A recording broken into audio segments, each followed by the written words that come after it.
जी, तो आज की क्लास के अंदर अपना टॉपिक रहेगा डिजीज़ेज़ ऑफ पोटैटो। पोटैटो के अंदर जो भी डिजीज़ लगती हैं उसके बारे में अपनी डिटेल स्टडी करेंगे इसमें।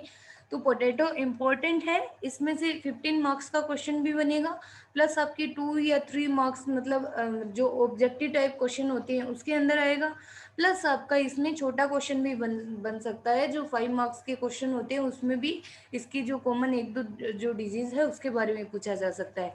तो एग्जामिनेशन पॉइंट ऑफ व्यू से काफ़ी इम्पोर्टेंट है इसमें। तो सबसे पहले देखते हैं कि कौन कौन सी डिजीज़ लगती है। तो आपके सिलेबस में दी हुई है, इसके अंदर 4 डिजीज़ के बारे में अपने पढ़ेंगे पोटैटो के अंदर।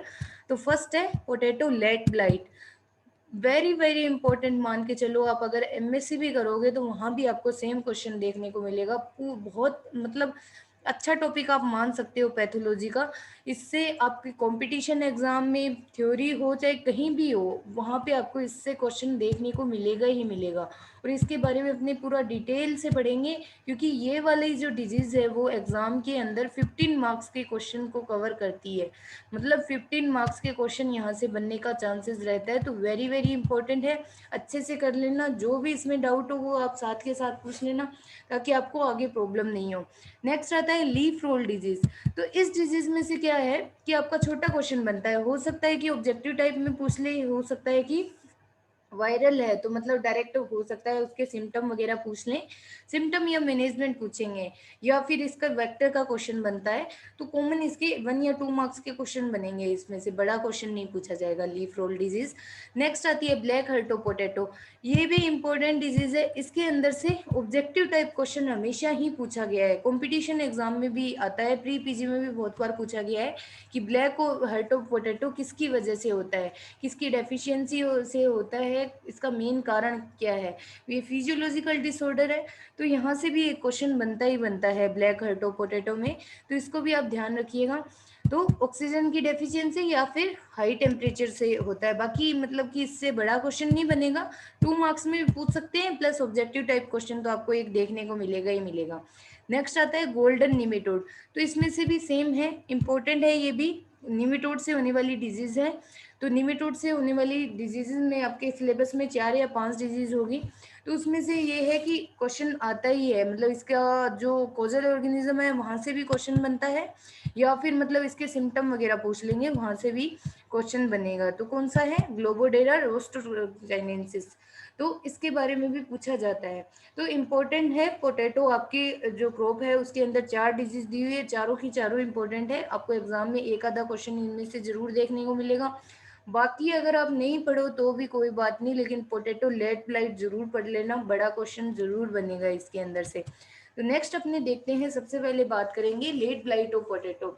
तो लेट ब्लाइट ऑफ पोटैटो का फर्स्ट तो कोजल ऑर्गेनिज्म है वो ही बहुत बहुत इंपॉर्टेंट है, फाइटोप्थोरा इन्फेस्टेंस। इसको हमेशा याद रखना, कंपटीशन में भी पूछा जाता है लेट ब्लाइट ऑफ पोटैटो किससे होता है, तो फाइटोप्थोरा इन्फेस्टेंस। तो फाइटोप्थोरा इन्फेस्टेंस हो गया। और इसकी हिस्ट्री वो भी इम्पोर्टेंट है कंपटीशन के अकॉर्डिंग भी, प्लस आपके यूजी के मतलब कि जो ऑब्जेक्टिव टाइप क्वेश्चंस बनते हैं उसके अकॉर्डिंग भी। तो लेट ब्लाइट ऑफ पोटैटो है, उसको आयरिश फेमाइन भी बोला जाता है। तो इस डिजीज की वजह से क्या हुआ था कि आयरलैंड में फेमाइन आ गया था, आयरलैंड के अंदर महामारी आ गई थी। तो जैसे मतलब ये कोरोना चल रहा है, सेम उसी का एग्जांपल आप ले सकते हो। मतलब अब कोरोना के टाइम में क्या हो रहा है, बहुत सारे लोग जैसे मर रहे हैं, तो ये एक एपिडेमिक ही है, मतलब महामारी है, ऑल ओवर द वर्ल्ड ये डिजीज फैल रही है जैसे कोरोना। सेम उसी तरह से जैसे ये फाइटोप्थोरा था, तो आयरलैंड के अंदर क्या हुआ था, इससे मतलब भूखमरी आ गई थी। क्योंकि वहाँ के लोग ज़्यादातर क्या है कि पोटैटो पे ही डिपेंड थे, बहुत सारे प्रोडक्ट जैसे वो आलू से ही बनते हैं उनके, मतलब ज़्यादातर जो खाने पीने की चीज़ें हैं वो सारी की सारी आलू से बनती थी। तो उस टाइम क्या हुआ था, 1845 के अंदर आया था आइलैंड फेमाइन। तो 1845 में क्या हुआ था कि पूरी की पूरी जो पोटैटो की क्रॉप थी वो इस डिजीज से खत्म हो चुकी थी। वहाँ पे भूखमरी की वजह से बहुत सारे लोग मर गए थे, लगभग 1.5 मिलियन पीपल्स की डेथ हो गई थी, स्टारवेशन मतलब कि भूखमरी की वजह से। तो इसको बोला जाता है आयरलैंड फेमाइन। तो मेनली जैसे मतलब पैथोलॉजी का जन्म भी आप इसी से, इस डिजीज से ही बोल सकते हो। मतलब इतना ज़्यादा भयंकर मतलब बीमारी आई थी, तो उससे क्या हुआ था कि मतलब ऐसे मतलब पैथोलॉजी का जन्म हुआ था, पैथोलॉजी के बारे में जाना था लोगों ने, क्योंकि इस पे पूरा रिसर्च हुआ, फिर बाद में पता चला कि किसकी वजह से ये जो डिजीज़ है वो आ रही है, कैसे वो नुकसान पहुंचा रही है, तो उसके बारे में पूरा देखा गया था। तो फर्स्ट जैसे मतलब इस डिजीज़ को किसने देखा था, इसकी जो माइक्रोबियल ओरिजिन है, मतलब माइक्रोबियल ओरिजिन मतलब समझ रहे होगे कि जो फाइटोप्थोरा फंगस है, तो इसकी पहचान किसने की थी सबसे पहले, एंटोन डी बेरी। तो एंटोन डी बेरी ने इसके बारे में पूरा खोजा था, इसके मतलब फाइटोप्थोरा के बारे में जाना था, और फाइटोप्थोरा का मतलब कैसा उसकी नेचर है, कैसे वो आगे इन्फेक्शन कर रहा है, कैसे नुकसान पहुंचा रहा है, तो उसके बारे में पूरा देखा था। किसने देखा था, एंटोन डी बेरी। और एंटोन डी बेरी का आपका अलग से भी क्वेश्चन बन सकता है कि इसको फादर ऑफ प्लांट पैथोलॉजी भी बोला जाता है, मॉडर्न प्लांट पैथोलॉजी प्लस में एक्सपेरिमेंटल प्लांट पैथोलॉजी। कंपटीशन में आपका अगर प्री पीजी का क्वेश्चन पेपर दोगे, जैसे बीएचयू वगैरह, इनमें भी पूछा जाता है ये वाला क्वेश्चन। तो फादर ऑफ एक्सपेरिमेंटल प्लस में मॉडर्न प्लांट पैथोलॉजी हो सकता है, एक्सपेरिमेंटल प्लांट पैथोलॉजी बोल दें या फिर मॉडर्न प्लांट पैथोलॉजी, एक ही चीज है कि दोनों ही, सॉरी, एक ही साइंटिस्ट रहेगा उसमें, एक्सपेरिमेंटल प्लस में मॉडर्न। लिख लीजिएगा आप इस क्वेश्चन को। Father of experimental plant pathology कौन है, एंटोन डी बेरी। और father of modern plant pathology कौन है, वो भी एंटोन डी बेरी है। और एक और क्वेश्चन बनता है father of Indian plant pathology, तो वो है आपके ईजे बटलर, ईजे बटलर। इन तीनों क्वेश्चन को लिख लेना, वेरी वेरी इंपॉर्टेंट है, आपके जनरल नॉलेज में भी होने चाहिए ये, कि अगर कोई पूछ ले कि फादर ऑफ प्लांट पैथोलॉजी कौन है, तो आप इन तीनों का बताओगे। वो एक का पूछेगा, आपको तीनों के आंसर आना चाहिए। क्या बोलोगे कि father of Indian plant pathology कौन रहेगा, ईजे बटलर। ऐसे भी याद रख सकते हो कि इंडिया के लोग हैं वो बटर बहुत पसंद करते हैं, बटर खाना, तो वहां से याद कर लेना कि इंडिया में कौन रहेंगे, ईजे बटलर। और अगर मॉडर्न प्लांट पैथोलॉजी बोले तो वो भी एंटोन डी बेरी रहेंगे, और father of experimental plant pathology कौन रहेंगे, एंटोन डी बेरी। तो ये तीनों फादर आपको याद होने चाहिए, क्योंकि क्वेश्चन बनता है आपके कंपटीशन में भी प्लस आपके पेपर में भी। नेक्स्ट देखेंगे, इंडिया में इस डिजीज को कहाँ पे रिपोर्ट किया गया था, नीलगिरी हिल्स पे इस डिजीज को रिपोर्ट किया गया था, पूछ सकते हैं एग्जाम में। नेक्स्ट देखते हैं इसके सिम्टम। तो सिम्टम इसके मोस्ट इंपॉर्टेंट रहेंगे। इसके सिम्टम में क्या देखने को मिलता है, सबसे पहले क्या होगा कि आलू के ऊपर मोस्टली मतलब इसके जो सिम्टम है वो आपको जनवरी में देखने को मिलते हैं, मतलब जनवरी का जैसे महीना होता है उस टाइम जो इसका अटैक है वो ज़्यादा रहेगा, तो इसके सिम्टम जनवरी मंथ में देखने को मिलते हैं। इसमें क्या होता है, फर्स्टली वाटर शोक्ड लीजन बनते हैं, ठीक है। वाटर सोक्ड लीजन तो आपको पता ही है भी, मतलब ऐसे जलासक्त धब्बे जिनको बोलते हैं, तो वो लीव्स के ऊपर, फ्रूट के ऊपर उस तरह के धब्बे बनेंगे एट द टिप और edges of the lower leaves, मतलब कि जो किनारे के ऊपर या फिर मतलब टिप पोर्शन जो रहता है लीव्स का, उसके ऊपर ये जो वाटर सोक्ड लीजन है वो देखने को मिलेंगे। नेक्स्ट क्या होता है, जो वाटर सोक्ड जो लीजन होते हैं वो सर्कुलर होते हैं, गोलाकार होते हैं। और मॉइस्ट कंडीशन अगर हो, मॉइस्चर जैसे हो, तो उस टाइम क्या होता है, द स्पॉट इन लार्ज, धीरे धीरे उनका जो साइज है वो बढ़ने लग जाता है रैपिडली, मतलब जो इनका साइज है वो बढ़ेगा, और ब्राउन कलर का ब्लाइट एंड एरिया बना देंगे। ब्राउन कलर में ब्लाइट एंड एरिया मतलब तो समझ रहे होगे आप, पहले भी बता चुकी हूँ कि इससे क्या होता है कि रैपिड सेल्स और टिश्यूज की जैसे रैपिड डेथ होने लग जाती है, उसको वो क्या बोलते हैं अपने ब्लाइट डिजीज का मेन सिम्टम यही रहता है कि सेल्स और जो टिश्यूज है उनकी रैपिड डेथ होने लग जाएगी। तो वहाँ पे क्या होता है कि जैसे मतलब वाटर सोक्ड लीजन पड़ेंगी तो रैपिड डेथ होगी, तो क्या होगा, ऐसे लगता है जैसे जैसे जला दी गई हो, लीफ को जलने के बाद मतलब कैसा वहाँ पे सिम्टम दिखता है, सेम उसी तरह से ब्राउनिश कलर की वो हो जाएगी, ब्लाइट एंड हो जाएगी। नेक्स्ट देखते हैं मॉर्निंग आवर्स में क्या देखने को मिलता है। मॉर्निंग आवर्स या फिर वेट कंडीशन हो तो उसमें क्या होगा, व्हाइटिश और ग्रे कलर की mildew growth appear on lower side of the leaves, मतलब कि पत्ती की जो निचली सतह होती है उसके ऊपर व्हाइट कलर की या फिर ग्रे कलर की ग्रोथ हो जाती है, मतलब ऐसे देखने को मिलती है, पत्ती की निचली सतह पे इस तरह की भी ग्रोथ रहेगी। नेक्स्ट क्या होगा, आफ्टर डिस्ट्रक्शन ऑफ लीफ, मतलब कि लीफ, एक और चीज याद रखना कि जो फाइटोफथोरा है उसका मतलब ही क्या होता है, डिस्ट्रॉयर।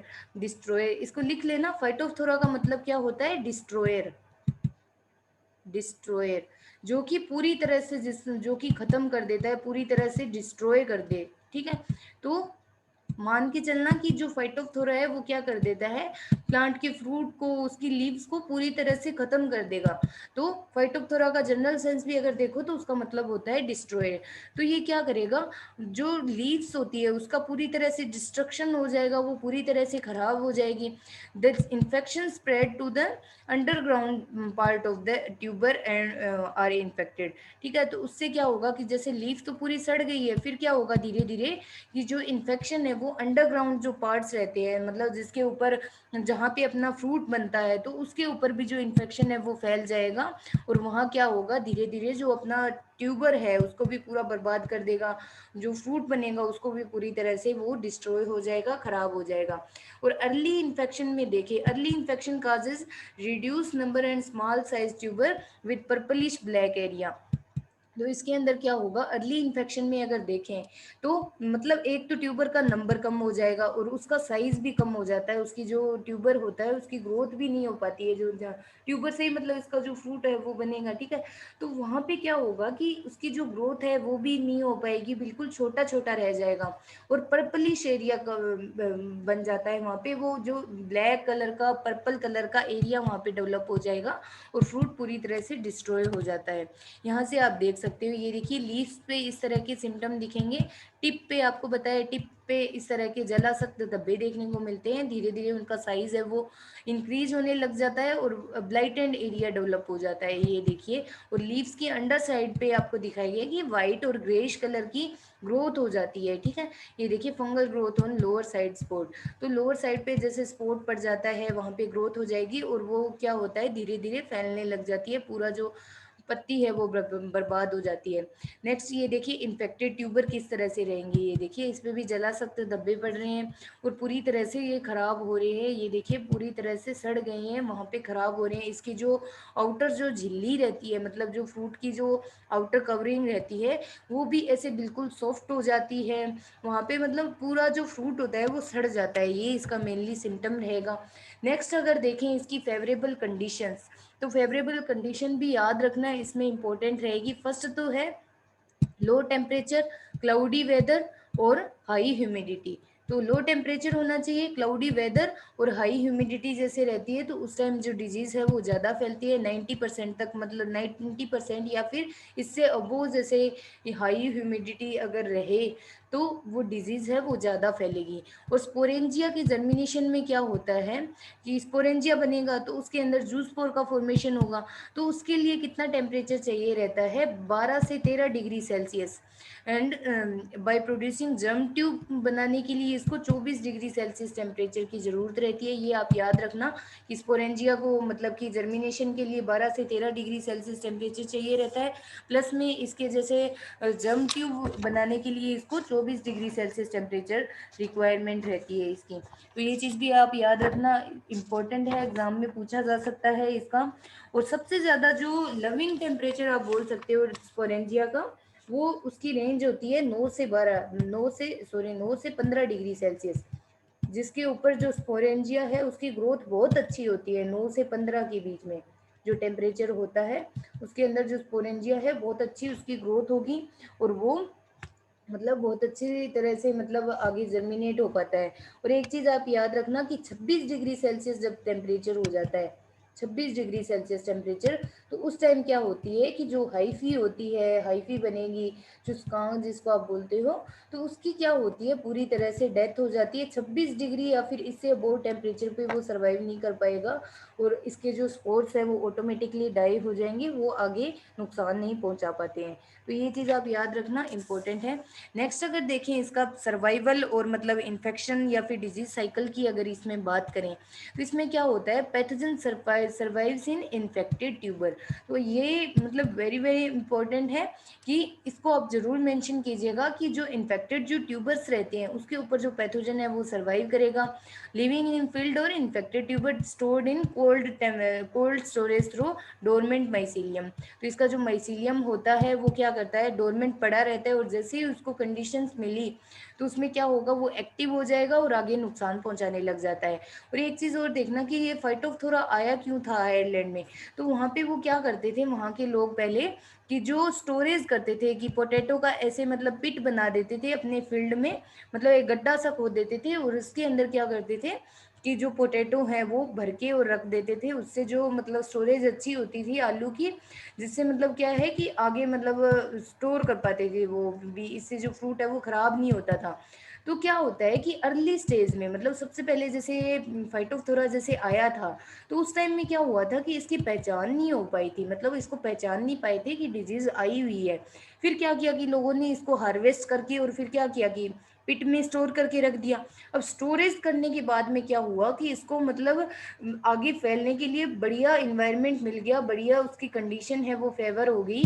तो इससे क्या हुआ कि धीरे धीरे जो स्टोरेज वाले जो ट्यूबर थे वो पूरी तरह से बर्बाद हो गए। जैसे उनको फिर आगे जैसे नेक्स्ट क्रॉप के लिए उनको उगाया, तो उससे भी जो प्लांट हुआ, प्लांट अपना हुआ, तो वो भी क्या हुआ पूरी तरह से डिस्ट्रॉय हो गया, क्योंकि ये एक सिस्टेमिक डिजीज है। सिस्टेमिक मतलब तो समझ रहे हो कि प्लांट के कोई भी पार्ट में एंटर कर गई तो धीरे धीरे क्या होगा कि पूरे प्लांट में फैल जाती है। और एक चीज़ और याद रखना कि ये सीड और सोइल बोर्न डिजीज है बहुत टाइप की, क्योंकि इसके जो स्पोर्स रहते हैं आपको पता है कि इन्फेक्टेड ट्यूबर्स पे रहेंगे। तो इसका सीड मतलब अपने क्या यूज़ करते हैं, इसमें ट्यूबर ही उगाते हैं, उसके मतलब जो आँख सी होती है वो निकाल के और फिर अपने फील्ड में उगाते हैं, उसको यूज़ करते हैं। तो इसका जो सीड होता है उसके थ्रू भी इन्फेक्शन होगा। और सोइल के अंदर क्या होता है, इसके जो ये फंगस है वो क्या है, ओमाइसीटीज क्लास की है। तो इसमें क्या बनते हैं, ऊस्पोर, ऊस्पोर बनेंगे जो कि सोइल के अंदर सरवाइव करते रहते हैं, सोइल के अंदर पड़े रहते हैं। ठीक है, तो ऊस्पोर से भी इसका जो इन्फेक्शन है वो होगा। तो ये सीड और सोइल बोर्न बोथ टाइप की डिजीज है, इसको भी आप पॉइंट को नोट कर लीजिएगा। नेक्स्ट देखते हैं इसका प्राइमरी इन्फेक्शन।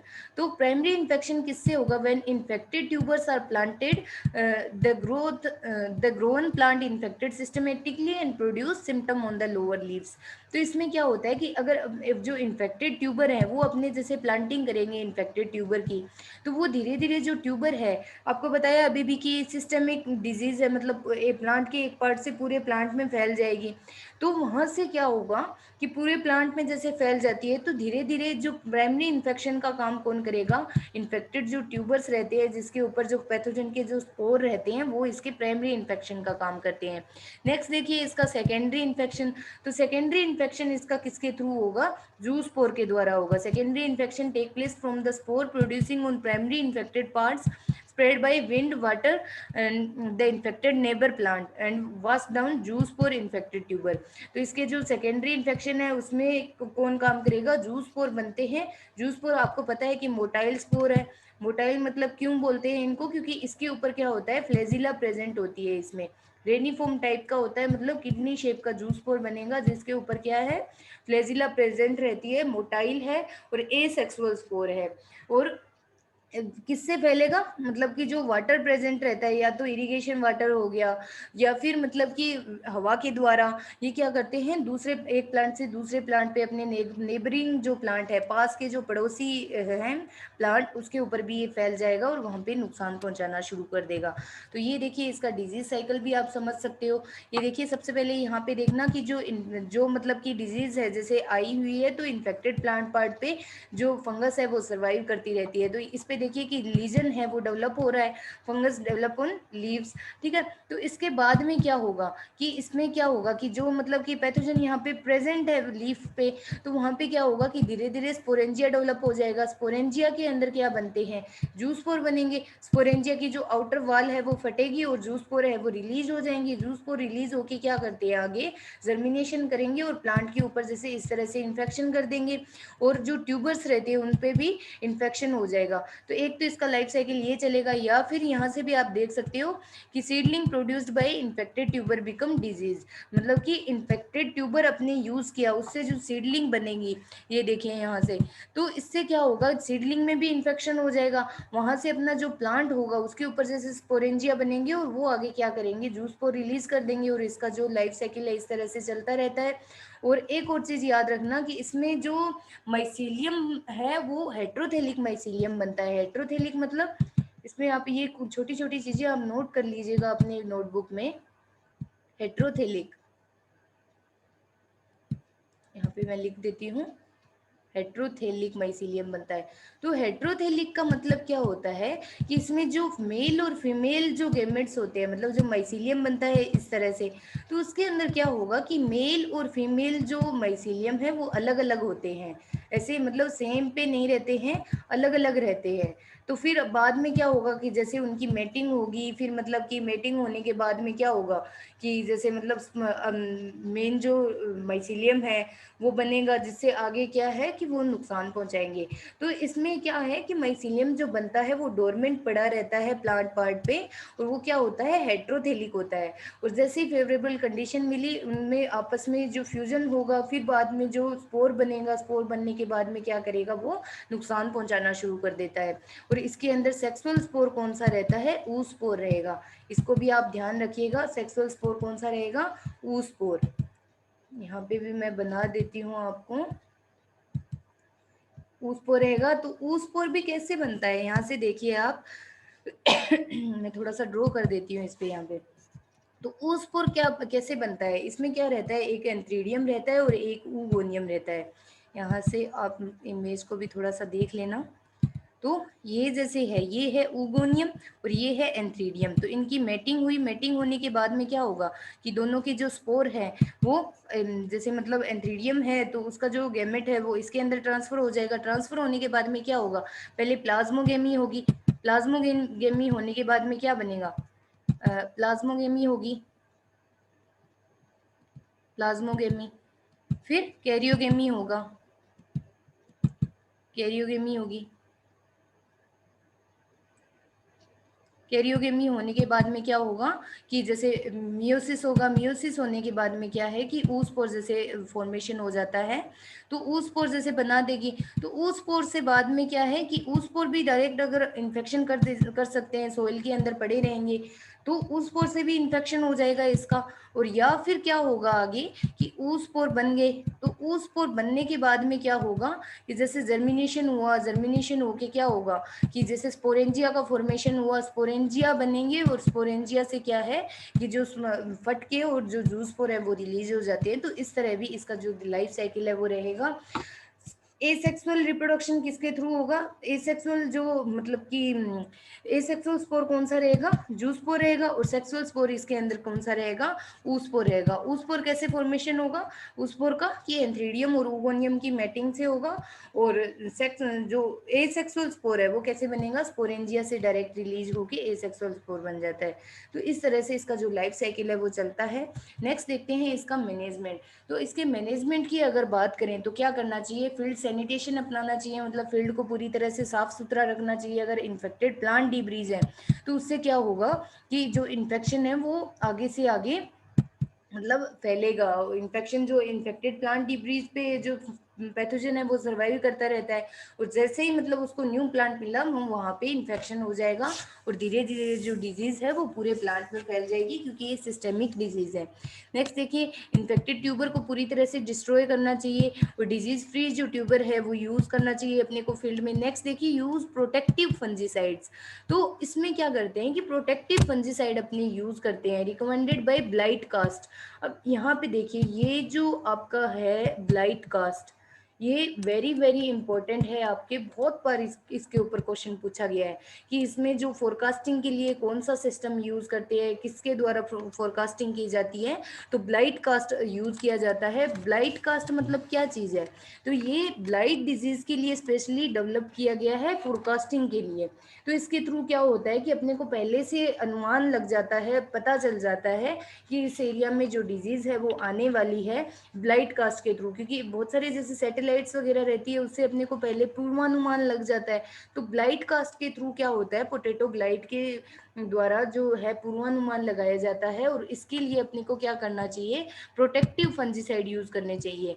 तो प्रोटेक्टिव फंजीसाइड कौन से होते हैं, जो कि मतलब डिजीज को आने से पहले ही अपने यूज करते हैं, मतलब बोलते हैं ना protection is better than cure, मतलब कि जो डिजीज आई नहीं है वहां पे उससे पहले ही अपने जो प्रोटेक्टिव फंजीसाइड अगर यूज कर लेंगे तो जो पैथोजन है वो अगर एंट्री लेगा तो वो ऑलरेडी मतलब पहले आते ही उसकी जो डेथ है वो हो जाती है, वो वहां पे सर्वाइव ही नहीं कर पाएगा। तो इसमें क्या करते हैं, प्रोटेक्टिव फंजीसाइड अपनी यूज करेंगे। नेक्स्ट देखिए, बोर्डो मिक्सचर यूज करना चाहिए। यंग क्रॉप अगर है तो कितना यूज करेंगे, मतलब 6 वीक ओल्ड की अगर क्रॉप है तो कितना यूज करेंगे, 0.8% यूज करेंगे।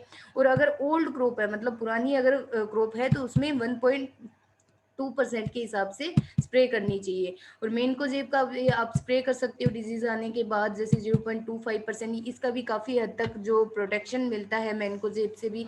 और 2 स्प्रे किससे किसकी लेना चाहिए, मेटल एक्साइल प्लस में मैनकोजेब मिला के इसकी 2 स्प्रे करनी चाहिए 0.2% के हिसाब से, तो इससे भी डिजीज है वो कंट्रोल हो जाती है।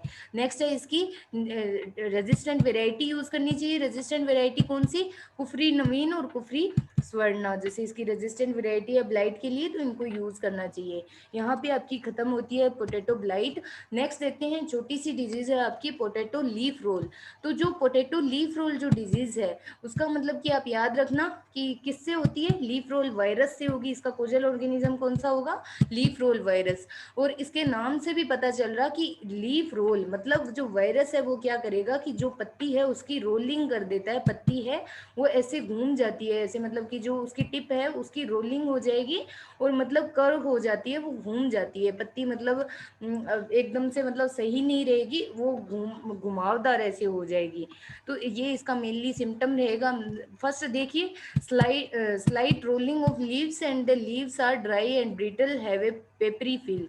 तो इसके ऊपर क्या होगा कि जो मतलब लीव्स है उसकी रोलिंग हो जाएगी, मतलब वो कर्व्ड हो जाती है, ऐसे घूम जाती है। और लीफ कौन कैसे होगी, मतलब फिर उसका क्या होता है कि फोटोसिंथेसिस सही से नहीं हो पाएगा, तो वो क्या हो जाएगी, ड्राई हो जाएगी, सूख जाएगी, ब्रिटल हो जाती है, मतलब ऐसे कट छट सी जाएगी। और पेपरी फिल्म मतलब कि ऐसे पेपर सा नहीं होता, पेपर मतलब कितना पतला सा ऐसे रहता है, सेम उसी टाइप की जो पत्ती है उसके हाथ लगाने पे ऐसे लगता है बिल्कुल ऐसे पेपर है, उस तरह की ये हो जाएगी। नेक्स्ट देखिए, प्लांट शो स्लाइट येलोइंग। धीरे धीरे क्या होता है कि प्लांट के ऊपर येलोनेस आ जाती है, स्लाइटली मतलब वो येलो कलर का हो जाएगा। और अपटर्निंग ऑफ अपर लीव्स। अपटर्निंग मतलब क्या होता है, अपवर्ड कर्लिंग भी आप इसको बोल सकते हो कि प्लांट है उसमें ऊपर की तरफ अपवर्ड कर्लिंग हो जाएगी, मतलब जो लीफ है वो पूरी तरह से कर्ल हो जाएगी। अपवर्ड कर्लिंग भी बोल सकते हो, अपटर्निंग का मतलब है अपवर्ड कर्लिंग, कर्ल हो जाएगी जो लीफ है वो, तो अपवर्ड कर्ल हो जाएगी जो ऊपरी जो लीव्स होती है वो। और प्लांट ग्रोथ इससे क्या होगी, बिल्कुल रिड्यूस हो जाएगी, मतलब पत्ती अगर अपना पूरा ढंग से काम नहीं कर रही तो पौधे को भोजन नहीं मिलेगा, और भोजन नहीं मिलेगा तो क्या होगा, प्लांट है वो बोना रह जाएगा, उसकी ग्रोथ है वो स्टंटेड हो जाती है, बिल्कुल छोटा रह जाएगा। तो ये इसके मेनली रहेंगे सिम्टम। नेक्स्ट देखते हैं मैनेजमेंट। तो वायरल जो डिजीज होती है आपको पता है फैलाने में कौन काम करता है, मेनली जो किसका रोल रहता है डिजीज को फैलाने में, कि इसके अंदर वेक्टर जो है वो वेरी वेरी इंपॉर्टेंट है, पूछ लिया जाएगा आपसे, अगर इसका साइंटिफिक नाम याद रहे तो वो भी याद कर लेना, एफिड। ठीक है, तो एफिड इसमें वेक्टर का काम करेगा। जो भी वायरल डिजीज होती है उसमें मेन क्वेश्चन यहीं से बनता है आपके ऑब्जेक्टिव टाइप में, तो वेक्टर पूछा जाता है कि वेक्टर कौन सा रहेगा, तो इसमें कौन काम आता है, एफिड, जो कि माइजस पर्सिकी इसका साइंटिफिक नेम है। ये याद रहे तो ये याद कर लेना, अदरवाइज आपको एफिड याद होना चाहिए। During the month of October and February cause warm climate condition, तो उस टाइम में जो डिजीज है वो ज़्यादा फैलेगी, और वेक्टर है इसमें काम करेगा डिजीज को फैलाने में। तो इसके मैनेजमेंट में देखिए क्या चीज़ यूज़ करनी चाहिए, तो हेल्दी सीड यूज़ करना चाहिए, सर्टिफाइड सीड यूज़ करना चाहिए, जिससे जो इन्फेक्शन है मतलब कि जो वायरस है वो आएगा ही नहीं, उससे काफ़ी हद तक कंट्रोल हो जाता है। रेजिस्टेंट वेराइटी इसमें यूज़ करना चाहिए, जो इन्फेक्टेड प्लांट है उनको पूरी तरह से डिस्ट्रॉय कर देना चाहिए, फील्ड में से वीड्स है उनको डिस्ट्रॉय कर देना चाहिए। क्यों? क्योंकि उसका जो इन्फेक्शन है वो किसके थ्रू होगा, वेक्टर काम करेगा, वेक्टर के थ्रू उसका इन्फेक्शन हो रहा है। तो मतलब अगर डिजीज़ आ गई है तो आने के बाद में उसको कंट्रोल करना बहुत मुश्किल होता है। वायरल जो डिजीज़ है वो कंट्रोल हो ही नहीं पाती है। उसका एक ही इलाज होता है कि प्लांट को पूरी तरह से ख़त्म कर दो। अब आप भी देख रहे हो जैसे कोरोना है, कोरोना में आपको पता है कि देख रहे हो आप भी कि कंट्रोल हो ही नहीं पा रहा है। तो वायरस का यही होता है, वो मल्टीप्लिकेशन जैसे करता है तो अलग अलग उसकी स्ट्रेन बनती जाती है। इस तरह से क्या होता है कि उसको कंट्रोल करना बहुत मुश्किल होता है। तो लास्ट उसका ऑप्शन यही रहता है कि प्लांट को उखाड़ के आप पूरी तरह से फेंक दो, उसको जला दो, ख़त्म कर दो, ताकि उसका आगे इन्फेक्शन नहीं हो पाए दूसरे प्लांट पे, जो अपने दूसरे जो प्लांट हैं उससे उसको बचाया जा सके। तो नेक्स्ट है, या फिर क्या करना चाहिए कि मेनली जैसे अर्ली स्टेज में अगर थोड़ा बहुत आपको सिम्टम देखने को मिलते हैं तो उसमें तो काफ़ी हद तक कंट्रोल किया जा सकता है। इसका किसके थ्रू कंट्रोल करेंगे? इंसेक्टिसाइड यूज़ करेंगे। अदर तो मतलब वायरस के लिए कुछ कर ही नहीं सकते, इंसेक्टिसाइड ही एक ऑप्शन है ताकि उसका जो इन्फेक्शन है वो आगे नहीं फैले। तो एफिड के लिए जैसे इंसेक्टिसाइड यूज़ करेंगे, कौन से? एसीफेट हो गया 3 ग्राम पर लीटर के हिसाब से, डाईमेथोएट हो गया 2 ml पर लीटर के हिसाब से। तो इनका यूज़ करना चाहिए फील्ड में, काफ़ी हद तक इससे कंट्रोल हो पाता है। Thank you very much. यहाँ पे आपकी डिजीज़ ख़त्म होती है पोटैटो की 2, और नेक्स्ट की क्लास में अपने बाकी जो 2 डिजीज़ बची हुई हैं उनके बारे में अपने डिस्कस करेंगे। Thank you very much.